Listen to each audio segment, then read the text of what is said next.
স্বাধীনতা সংগ্রামের বীর সেনানী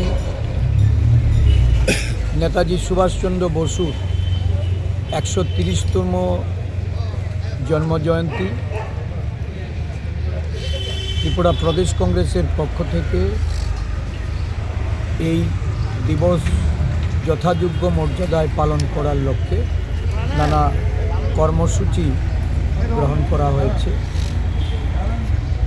আমাদের সমস্ত জেলা ব্লক সর্বত্র আজকে এই দিনটি উদযাপনে জাতীয় পতাকা, দলীয় পতাকা উত্তোলন করে নেতাজি সুভাষচন্দ্র বসুর প্রতি শ্রদ্ধা নিবেদন করা হবে। আমাদের দেশের যুব সমাজের দেশপ্রেমের অনুপ্রেরণা স্বাধীনতা যুদ্ধে অন্যতম বীর সেনানী ছিলেন এই নেতাজি সুভাষচন্দ্র বসু, যিনি জাতীয় কংগ্রেস দলের দীর্ঘদিনের সভাপতিত্ব করেছেন। ব্রিটিশদের বিরুদ্ধে লড়াইয়ে অবতীর্ণ হয়ে ইন্ডিয়ান ন্যাশনাল আর্মি আইএনএর উনি ছিলেন সর্বাধিনায়ক। দেশের স্বাধীনতার লক্ষ্যে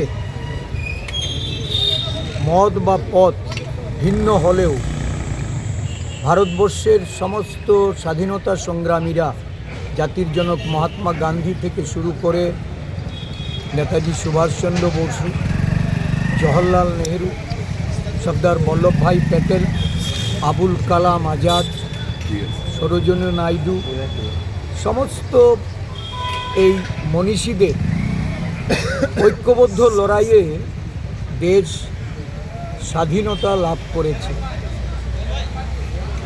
আমরা লক্ষ্য করি এই মনীষীদের নিয়ে বর্তমান শাসনকালে যারা শাসক ঘৃণ্য চক্রান্ত করেন, তাদেরকে কালিমালিপ্ত করার জন্য বিভিন্ন মন্তব্য ছুড়ে দিয়ে বিভেদ তৈরি করা, মনীষীদের মধ্যে বিভাজন এনে কাউকে অবমাননা করা, এই কাজে লিপ্ত হয়েছে। নেতাজি সুভাষচন্দ্র বসুকে নিয়েও নানা ধরনের মন্তব্য আজকে দেশের শাসক গোষ্ঠী তারা করে চলেছেন।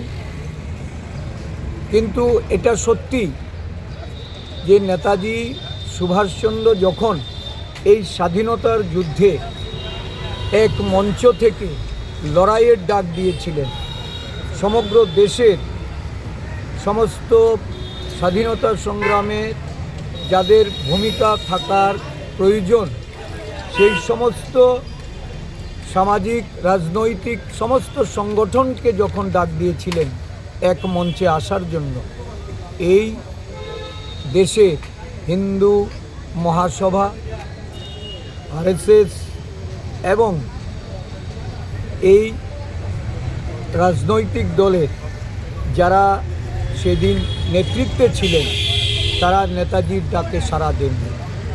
দেশের সব কয়টা রাজনৈতিক দল স্বাধীনতা যুদ্ধে যখন নেতাজির পাশে এসে দাঁড়িয়েছে, তারা নেতাজিকে তখন সহযোগিতা করেনি।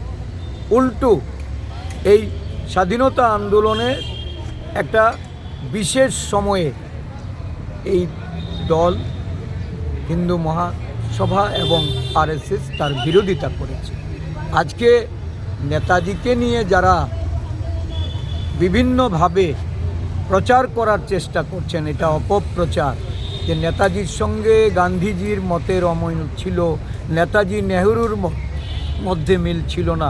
আসলে নেতাজি এবং নেহরুজির যে প্রগাঢ় বন্ধুত্ব, এটা নেতাজি নিজে স্বয়ং এটাকে তুলে ধরেছেন এবং সারা দেশের মানুষ জানেন।